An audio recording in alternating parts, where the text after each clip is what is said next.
Pensar, soñar y vivir el país posible. Con Pedro Méndez. Primero que todo.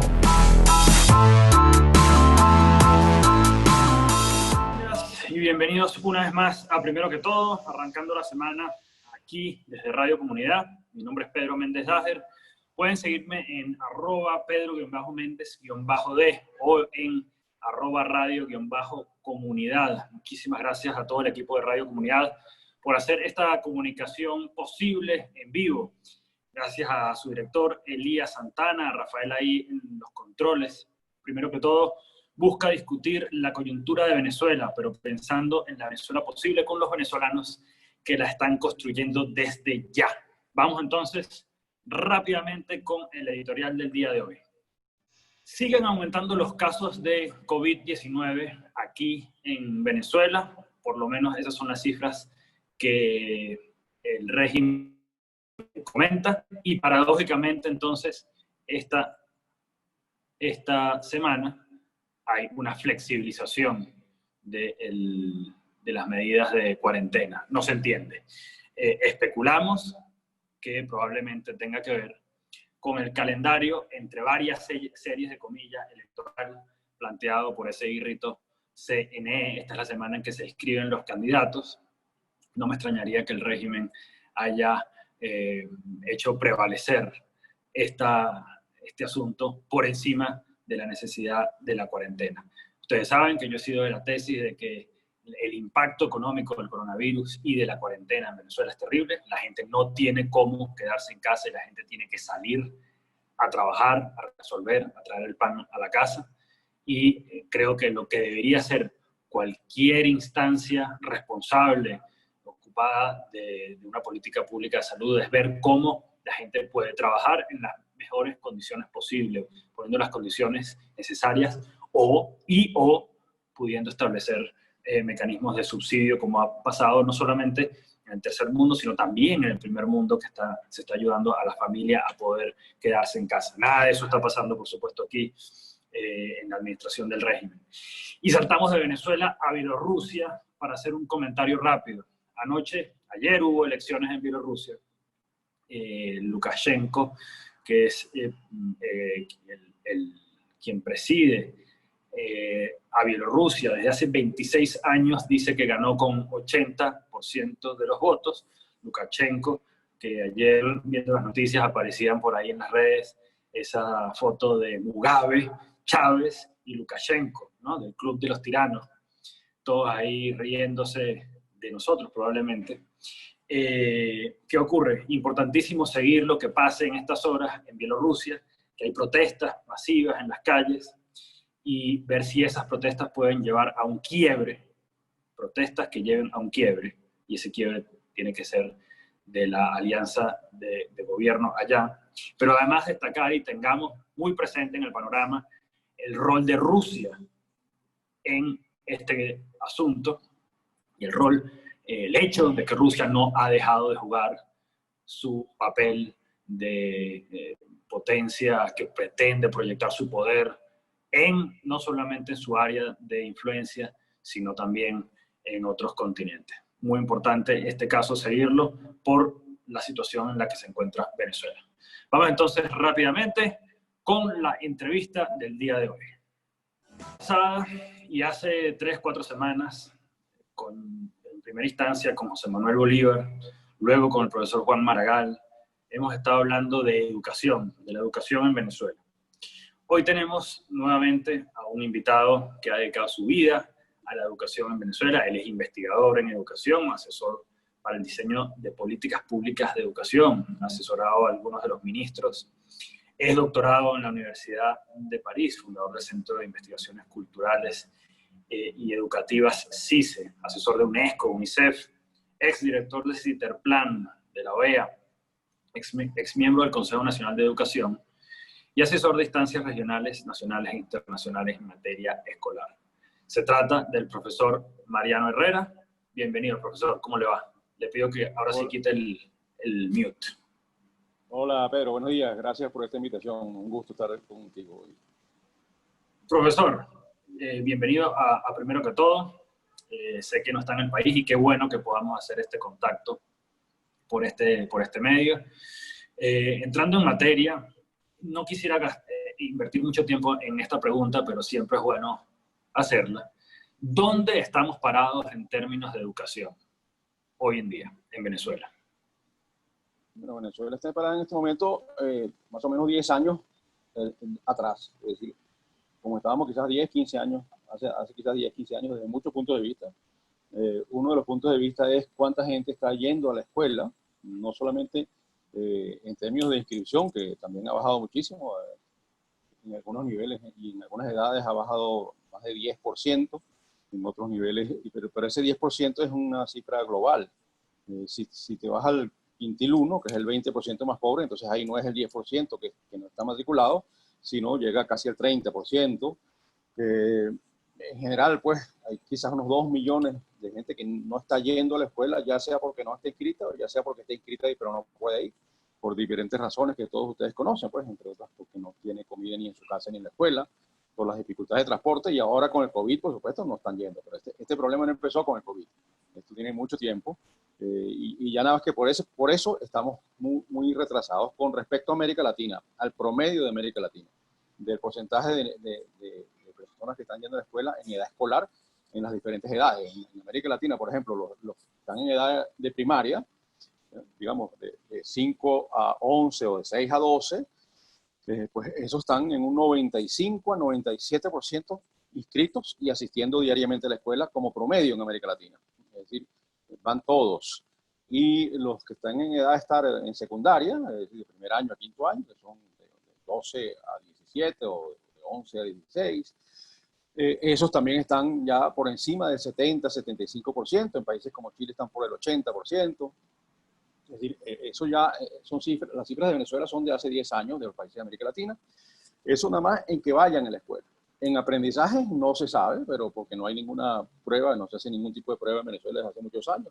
Yo cuando estuve trabajando un poco con la Secretaría de Educación del Estado Miranda, en el 2010, fui el responsable de las pruebas PISA en el Estado Miranda, y me di cuenta pues que en ese momento ya había, y eso que fue solamente el Estado Miranda, un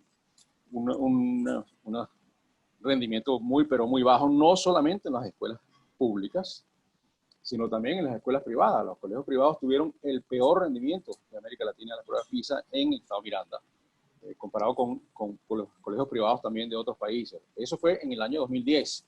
Estamos en el año 2020 y todos sabemos lo que ha pasado. Pues si hay alguna cosa por la que se ha destacado este régimen, y no desde Maduro, sino desde antes, es por dos cosas muy importantes: el desprecio por el saber y la ciencia, y el desprecio por la docencia como profesión, y por lo tanto el desprecio por los profesores, ¿no? Tanto universitarios como de bachillerato como de primaria. Los desprecia vilmente, entonces cree que cualquiera los puede sustituir.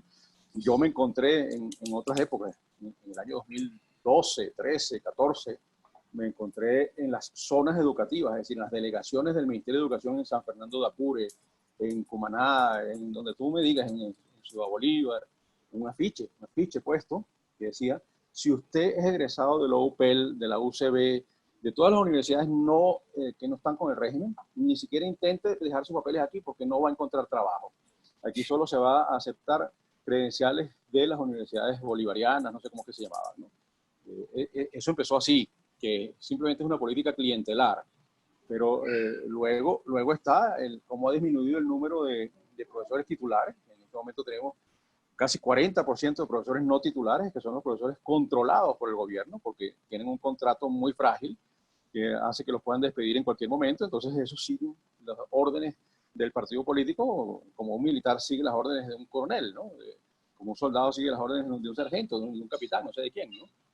Entonces, eso es un desprecio por la profesión y un desprecio por la calidad que ha estado en el discurso y en la retórica oficial muy fuertemente. O sea, si hay algo en lo que no cree el gobierno, es en dos cosas: en el saber y en el valor de la profesión docente. Y eso es una de las cosas que son más importantes para lo que estamos hablando, para la educación. Si tú no crees en el saber, ¿para qué son las escuelas? Y si no crees en los docentes, ¿para qué son las escuelas? ¿Y para qué son los docentes, no?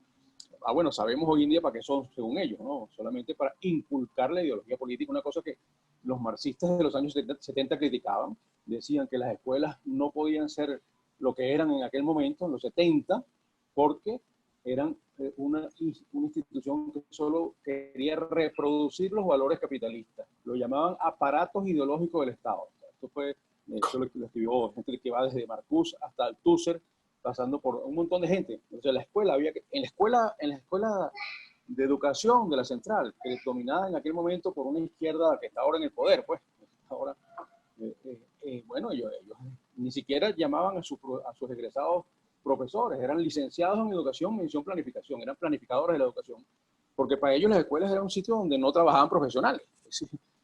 Para esa izquierda, la escuela es una cosa donde no es una cosa profesional, eso es para que vayan ahí.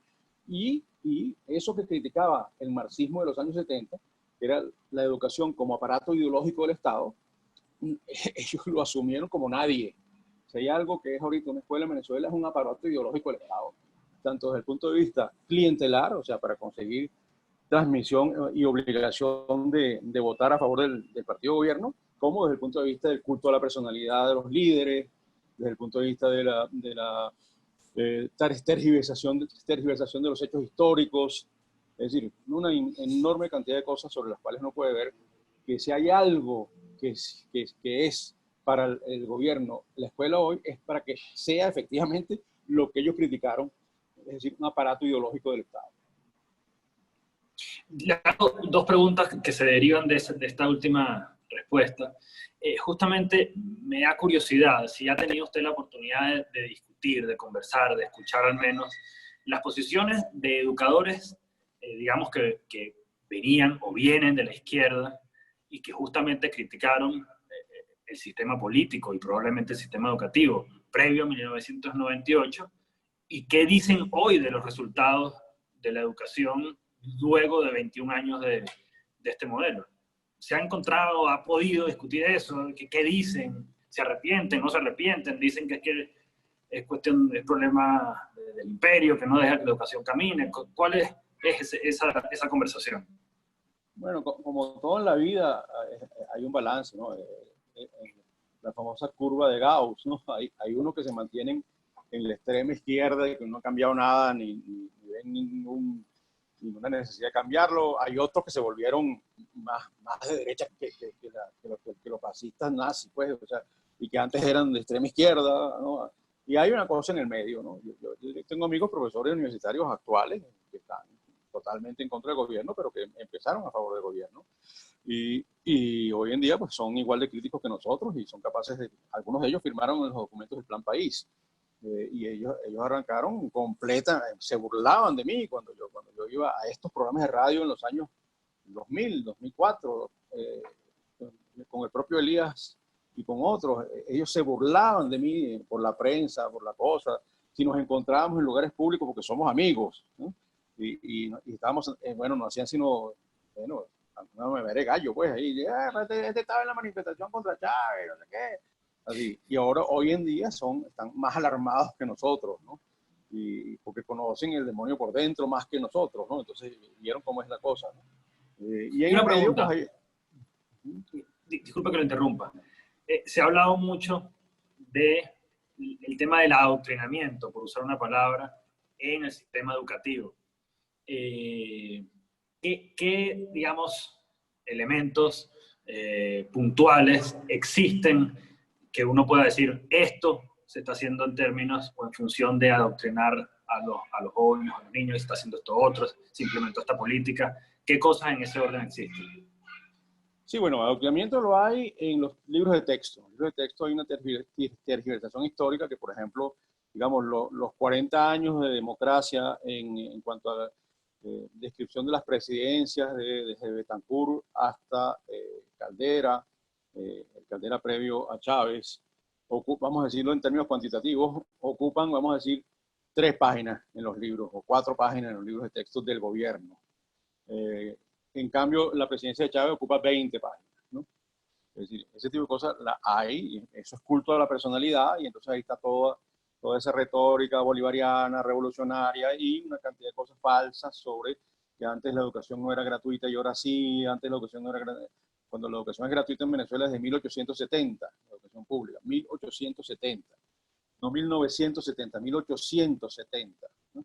Es decir, y ellos dicen que fue Chávez el que la hizo gratuita, lo mismo la salud. Cuando ellos todos fueron a escuelas públicas y liceos públicos y estudiaron en universidad pública, muchísimos de ellos, muchísimos de los ministros, fueron beneficiarios de las becas Gran Mariscal de Ayacucho. Yo fui colega de 4 o 5 actuales ministros y previos, algunos que ya murieron, por cierto, ¿no? Fueron compañeros míos en Francia, con becas de la Fundación Ayacucho o con unas ayudas que daban las universidades públicas donde ellos trabajaran, que eran muy, pero muy generosas. Ellos vivían con 2 y 3 mil dólares mensuales en París, lo cual era, se daban lujo. Yo iba a sus casas, eso no es un chisme, yo iba a sus casas y lo que tenían de bebida para el almuerzo era champaña. Es decir, esos tipos llegaron a ministros y a decir que la educación no era gratuita cuando antes de Chávez. Entonces, eso es una cosa terrible que está pasando. Desde otro punto de vista, el adoctrinamiento es más que nada culto a la personalidad, pero muy grave, porque se hace desde los niños muy chiquitos. Yo lo presencié en muchas escuelas, yo estaba en las escuelas, en actos de inicio de clases a las 7 de la mañana en Apure, en Sucre, en Bolívar, esencialmente en esos 3 estados, pero en otros también estuve, en Caracas, por supuesto, también en Miranda.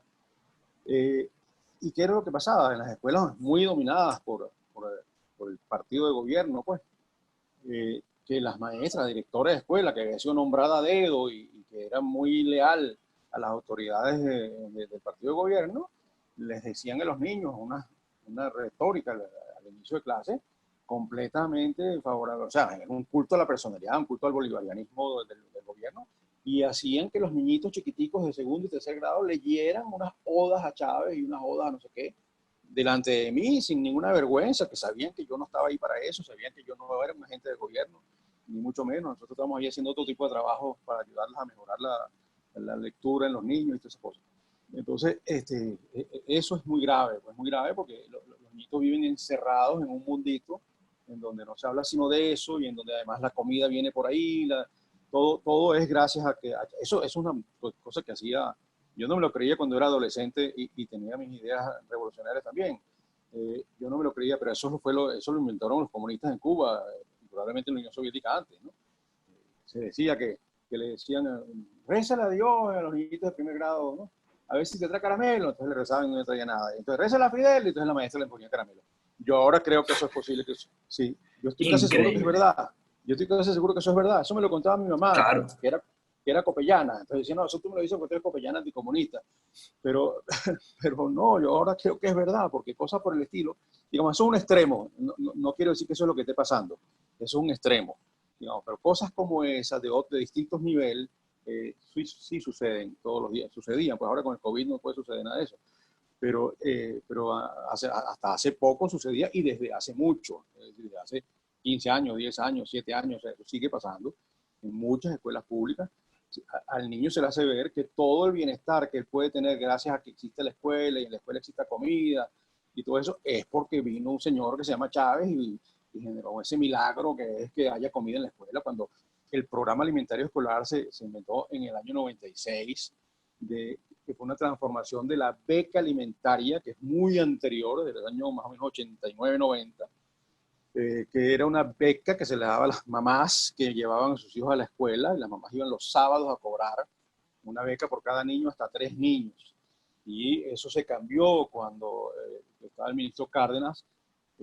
Ese dinero, en vez de usarse en entregar un cheque, se usó en llevar comida a las escuelas, en comprar comida para las escuelas, y esa comida la compraban las propias comunidades educativas, es decir, los papás de los alumnos de cada una de las escuelas, a través de eso que se llamó las asociaciones civiles, y que eran personas jurídicas que podían recibir dinero, porque las escuelas no existen jurídicamente, solamente pueden recibir dinero personas jurídicas, y entonces se solucionó con asociaciones civiles de las escuelas, donde figuraba también el director de las escuelas o la directora, y con eso se compraba la comida a proveedores cercanos a las escuelas. Esa fue una de las modalidades más exitosas que tuvo eso.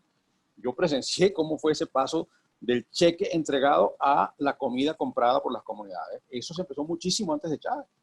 Y incluso los primeros 3 años de Chávez se disminuyó como en 1 millón de niños los que recibían ese beneficio, por razones de mala organización, de negar todo, de querer empezar todo de cero, ¿no? Es decir, ese tipo de cosas que pasan con todos los gobiernos, no solamente con Chávez. Todos los gobiernos cuando llegan y ponen un ministro nuevo y ese ministro cree que el anterior era una porquería, entonces quiere empezar todo de cero. Eso siempre pasa. Pero digamos, eso sí, eso es lo que para mí es el adoctrinamiento, es hacer ver que antes de Chávez era la nada o peor que la nada, ¿no? Y entonces después de Chávez que vino algo, que por lo menos es algo, no es la nada, pues es algo, aunque no sea perfecto. Sí, de hecho, yo tengo una teoría que quizás sea poco ortodoxa. Yo que estudié, creo que el autor del libro de historia, o de alguno de los libros de historia en bachillerato, creo que se llama Serafín Masparrote. ¿Puede ser? Sí, puede ser, claro que sí. Es muy y después, releyendo la historia y la época universitaria, etcétera, decía, bueno, pero esto tampoco es exactamente lo que yo leí. Por supuesto, no es la aberración que usted describe. Entonces, yo a veces he sido de la tesis de que las escuelas deberían poder escoger entre un set de libros. Es decir, aquí está la historia contada por este y por este. Tanto estos 4 libros. Usted, escuela, tiene la libertad de escoger con cuál enseña. Porque creo que por supuesto, como acabo de decir, hay aberraciones, pero también hay situaciones en las que, bueno, el ganador cuenta la historia, ¿no? Como dicen por allí. Profesor, ¿cuáles son, según usted, las prioridades para la reconstrucción del sistema educativo? Digamos, las 3, 4, 5 prioridades descritas, por ejemplo, en el Plan País para rescatar la educación. Bueno, hay algunas cosas que son condiciones mínimas de funcionamiento, ¿no? Es decir, que no son prioridades, pero que no son educativas, pero sí tienen que estar en el sistema educativo. O sea, lo primero es que haya suficientes escuelas, suficientes mesas para los estudiantes, agua, electricidad y sitios donde preparar la comida y donde comer, ¿no? Es decir, cocina, gas, todo eso. Eso no es educativo, pero es condición. Y las escuelas tienen que tener agua corriente y cómo salir de las aguas negras. Esas cosas no las hay en todas las escuelas y las hay menos en donde más falta hacen, que es en las escuelas donde van las personas, niños más pobres, en los sectores rurales y en los sectores apartados de los centros urbanos, pero que son periferias de las ciudades. Lo interrumpo un segundo ahí para preguntarle algo. Yo, por ejemplo, en el Plan País estuve muy cerca del equipo de movilidad y transporte. Entonces, una de las conclusiones de ese equipo era la infraestructura es suficiente, pero está en mal estado. Sí. Y como estamos en un nivel tan bajo en nuestra actividad económica y en nuestro intercambio comercial, va a tener que pasar mucho tiempo antes de que esa infraestructura sea insuficiente. ¿Ese es el caso también para la educación o es insuficiente de plano la infraestructura que hay? Digamos, si agarramos las escuelas que hay hoy en día y las ponemos a funcionar bien, ¿son suficientes? Depende del nivel. No hay suficientes niveles de educación inicial de preescolar. Es necesario más aulas de preescolar y probablemente más escuelas de preescolar. Hay suficientes probablemente de primaria y de bachillerato. No hay suficientes. Liceos, digamos, de secundaria en adelante, no hay suficientes. Y sobre todo, en el caso de que fueran suficientes, por ejemplo, hay liceos como el Fermín Toro, las escuelas técnicas anteriores, que son de 3.000 alumnos, pero ¿qué pasa con esas escuelas que tienen con esos planteles escolares? Que es que están muy lejos de donde viven quienes tienen que ir a ellas. Por ejemplo, y eso en el interior es peor.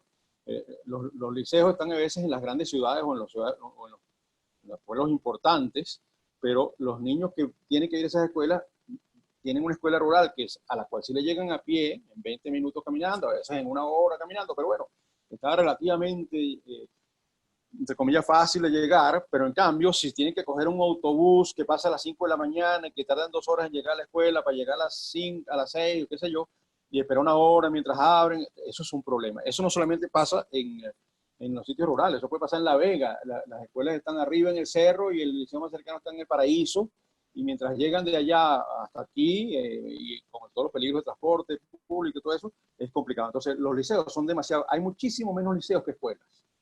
Es una pirámide, un cuello de botella, ¿no? Entonces, eso hace que no haya suficiente. Entonces, en preescolar y en secundaria hacen falta infraestructura. Hay que construir las escuelas más cerca de la gente, cerca de donde viven los niños. Ahora, hay que ver cómo está hoy en día. Yo creo que hay cambios importantes ahí. la demografía. Ha disminuido enormemente el número de personas en edad escolar, y entonces habría que revisar todo esto que yo estoy diciendo con las cifras actuales, pero yo creo que sigue siendo más o menos así.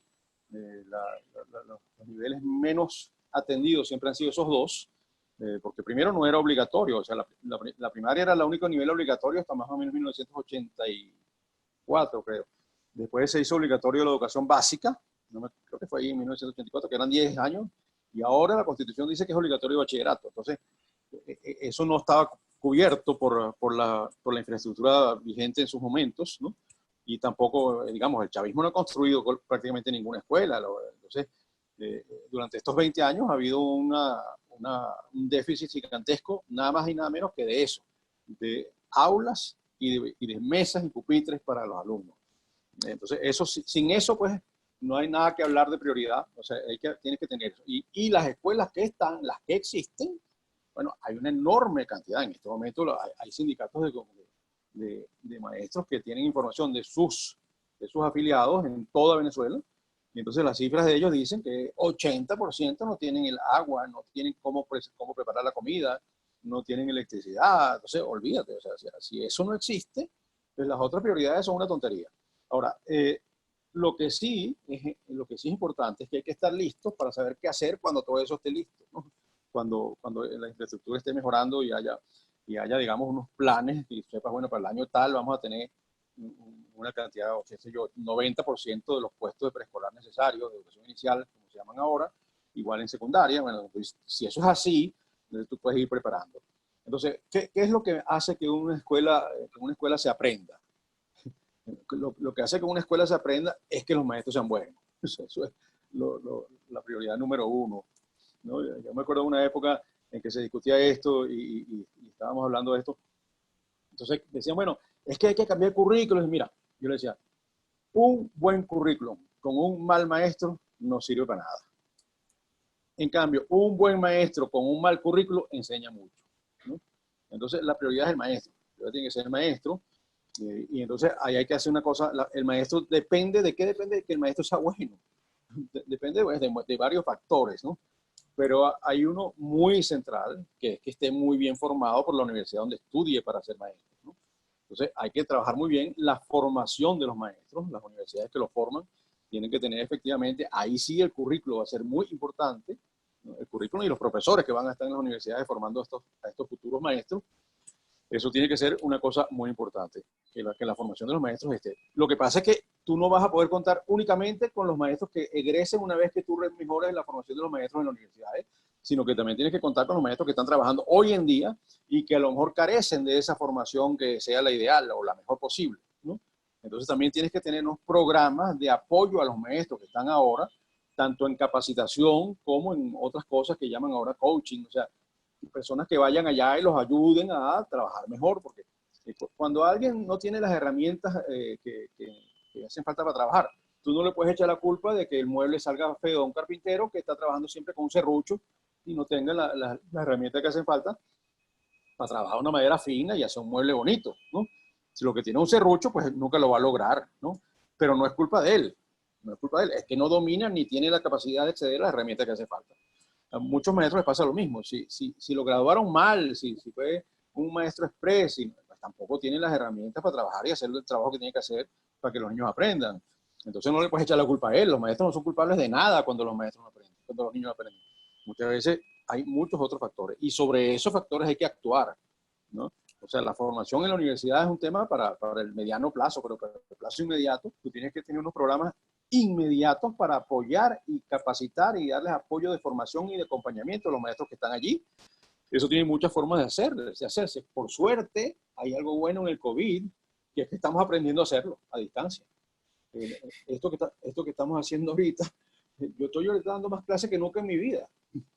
Porque de verdad te lo digo, o sea, yo estoy ahorita tengo como 300 estudiantes, ¿no? Y lo hago todo por acá, y entonces he aprendido a usar esto y a mandarles cosas. Y yo estoy siendo en este momento tanto profesor como alumno. Yo estoy estudiando ahorita en un curso, bueno, X. Y entonces tengo las dos perspectivas. Tengo la perspectiva de ser profesor en línea y de ser estudiante en línea. Y estos son unos aprendizajes que van a ayudar muchísimo cuando Venezuela decida recuperarse y empecemos a trabajar con las escuelas. Va a ayudar muchísimo a masificar programas de apoyo a los docentes en las aulas, los que ya están, y también masificar programas de formación de docentes que están empezando a estudiar para ser docentes, a bachilleres, pues que decidan ser docentes. Vamos a tener acceso a excelentes materiales que permitan que la formación coja otro nivel y egresen mucho mejor preparados los docentes. Profesor, lo interrumpo. Hemos hablado de dos de los factores fundamentales para la reconstrucción. Vamos a hacer una pausa que me están pidiendo desde la radio y volvemos y retomamos las prioridades para la reconstrucción. Claro que sí. Muchas gracias.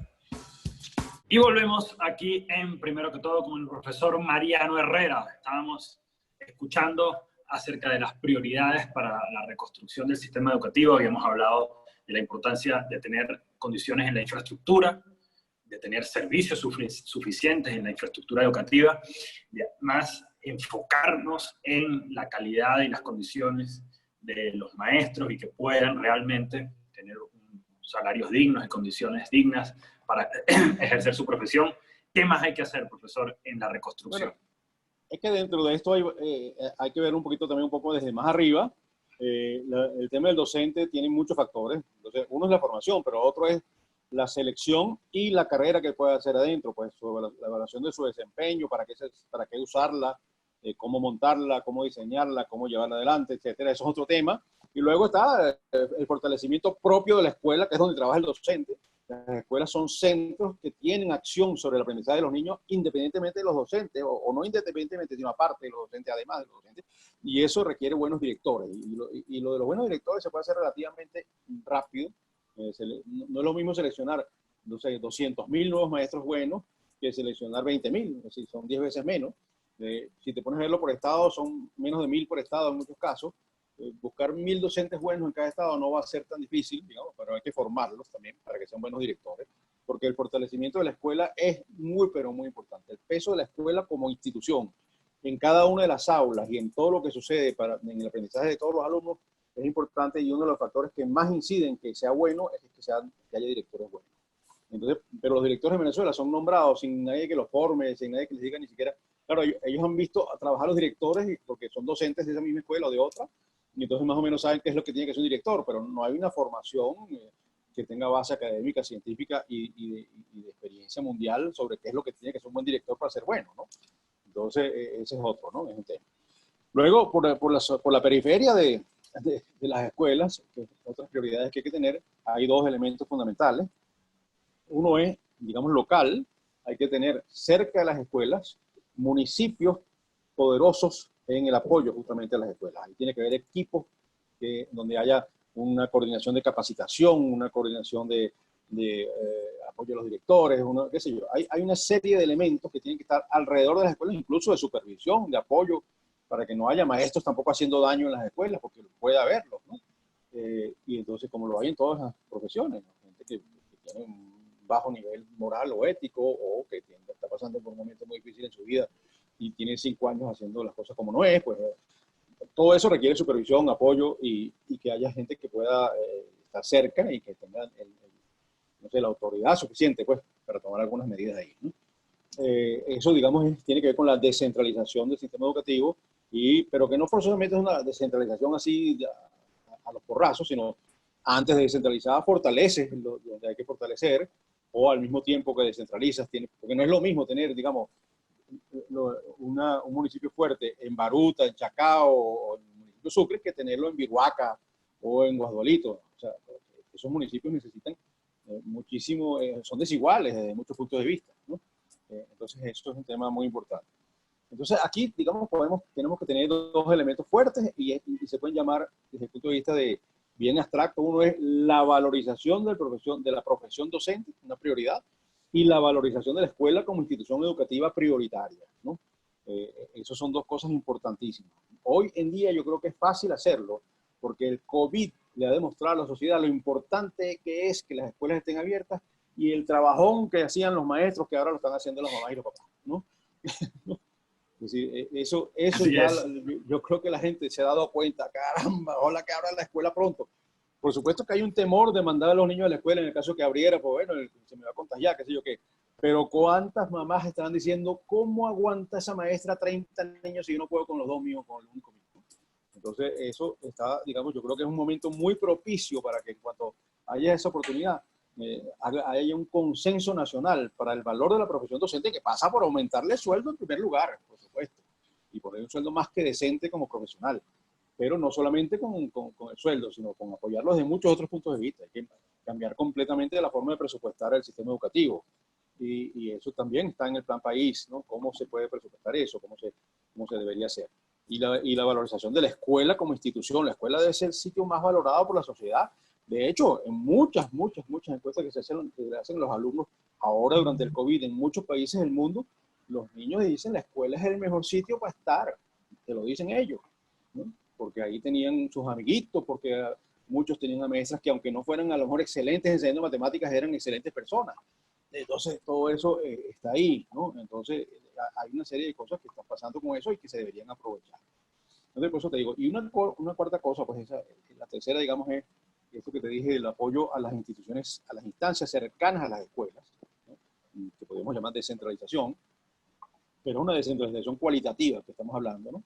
Y luego está un sistema de información y de evaluación. Eso se estaba haciendo antes de que llegara el chavismo al poder. Había, por un lado, el CINEA, que evaluó 2 veces en lengua, matemáticas y valores a los estudiantes de Venezuela. Incluso se evaluó con Aristóbulo Isturiz en su primera vez en el Ministerio de Educación.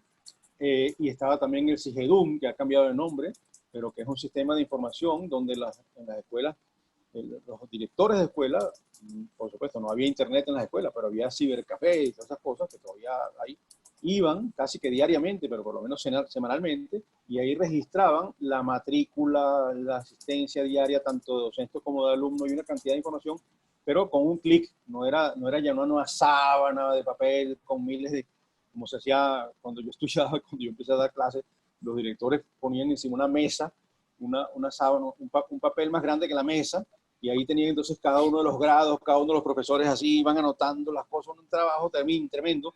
Ahora no, ahora se marca una X, pin, en una hoja Excel, y ya, pues, y se envía, y eso estaba automático, o sea, casi que en la medida que el director iba llenando eso, iba subiendo esa información al Ministerio de Educación, y eso todavía existe, pero está opacado por la falta de transparencia general del gobierno, que no presenta información de nada. La última memoria y cuenta que tiene ese tipo de información, aunque no tan completa como la del CIGEDUM, fue de 2015, o sea, tenemos 5 años de información de cuánto es la matrícula de primer grado, cuántos maestros hay, cuántos profesores han emigrado. Nada de eso se sabe oficialmente, se sabe extraoficialmente, y se sabe gracias a las encuestas como la ENCOVI y otras que han buscado información, muy completa y muy buena, por cierto, pero no es la información del Ministerio de Educación, era censal, no era una muestra. Todos los maestros registrados, todos los niños, todas las cosas. Entonces, eso es una cosa muy importante, un sistema de información general que pasa también por tener un sistema de evaluación de los alumnos, de cuánto están aprendiendo, y evaluación de los docentes. La evaluación de los docentes no es punitiva, no es para ser punitiva, es para saber en dónde están las debilidades y en qué hacer énfasis para apoyarlos más todavía y mejor. Generalmente los sindicatos se oponen a los sistemas de evaluación docente porque la experiencia que hubo al principio con este tipo de sistemas es echarle la culpa al docente de todo, porque fíjate, mira lo mal que salieron, ¿no? Bueno, pero ese no es el objetivo. El objetivo de una evaluación de desempeño es tener información acerca de dónde están los baches para poder hacer ahí las reparaciones que hagan falta. Entonces, eso es un poquito lo que hay que hacer, un sistema de información y un sistema de evaluación. Y como te dije, también hay que tener una modalidad muchísimo más justa, racional, de asignación de presupuestos, ¿no? De manera que no solamente porque hay que aumentar los sueldos, sino porque una vez que tú aumentes los sueldos y tengas una cantidad de cosas, no todo lo que se tiene que gastar en educación es sueldo, pero sí tiene que haber una unidad que te diga cuál es el criterio para ayudarle tanto dinero a tal estado o a tal municipio, ¿no? Porque puede haber una cosa totalmente arbitraria, ¿no? Entonces hay que generar un sistema que hay varias propuestas. Juan Maragall tiene una y hay otras que tiene otros, Y yo creo que eso se puede llegar muy rápidamente y muy fácilmente a un consenso, porque eso es algo simplemente racional, y se llegaría a unos acuerdos que son los que la sociedad tendría que aprobar. Eso va a implicar gastar tanto del presupuesto nacional en educación, que va a implicar un porcentaje X de Producto Interno Bruto, y con eso ya tú lo puedes poner en una ley o en alguna cosa que diga, bueno, el presupuesto nacional tiene que estar siempre entre un rango de tanto y tanto, y el criterio de asignación de presupuesto por escuela va a ser tal cosa, ¿no? Y con eso entonces se aclara mucho y se genera más. Claro, tienes que tener todo lo que implica las compensaciones. Hay escuelas que van a necesitar un apoyo superior a esa asignación legal, ¿no? Entonces eso también tiene que estar establecido. Y una última cosa que hay que hacer ahorita, porque que estamos viendo, no es una última, me dijiste 4 o 5 prioridades, te voy a dar el número 5 si quieres, que es que habría que ver cómo está el currículo, porque a pesar de que yo creo que, como te digo, un buen docente con un mal currículum hace mucho, en cambio un buen currículo con un mal docente no hace tanto, ¿no? Pero sí es necesario estar pendiente del currículo, porque hoy en día hay una enorme, no es confusión, sino fusión de ideas sobre esto. Está la cosa de si hay que aprender como antes contenidos, conocimientos, o si solamente competencia. Ahí no hay una claridad total acerca de qué significa la palabra competencias. Hay un izquierdismo en Europa que, aprovechándose de esta confusión, ha generado una cosa que yo llamo el vacío del currículo. Lo han vaciado de contenido y solamente pasa por metodologías pedagógicas. Entonces eso quiere decir que no enseñan biología, no enseñan historia, porque todo eso está en Internet. Lo único que enseñé es a buscar en Internet, que es un poco lo que tú decías. ¿Cómo hacemos aquí ahora con esto? Bueno, una de las cosas más importantes que hay que hacer en el cambio de currículo es generar dos cosas. Una, muchísimo más capacidad en los alumnos desde muy chiquitos para el aprendizaje autónomo. Y si esa capacidad estuviera desarrollada ahorita, sería muy interesante, porque los niños a partir de muy pequeñitos podrían ellos mismos buscar los elementos que generen aprendizaje en ellos mismos, gracias a lo que por supuesto, docentes les proponen en línea, pero la capacidad de buscar las cosas en línea y de aprenderlo en línea sin que el profesor esté encima es muy importante. Y la otra es la capacidad de discriminar entre contenidos que en verdad pasan, que no sean, digamos, en historia, el contenido que escoge el ganador del proceso histórico, sino que discrimines entre la verdad y la no verdad, ¿no? Entre lo que es científicamente válido y lo que no es científicamente válido, lo que es académicamente consensuado y lo que no es académicamente consensuado. Eso también hay que irlo aprendiendo con la educación. Hoy en día más que nunca, porque con esta moda que hay de las noticias falsas o fake news que abundan, y que hay aparatos destinados a producirlas, ¿no? Pagados y financiados por agentes muy poderosos de ambos bandos, ¿no? Tanto de la izquierda como de la derecha, como del medio, como de todo. Entonces, una de las cosas más importantes que sí pasa por el currículo es la capacidad de discriminación entre lo que está cercano a la verdad y lo que no, ¿no?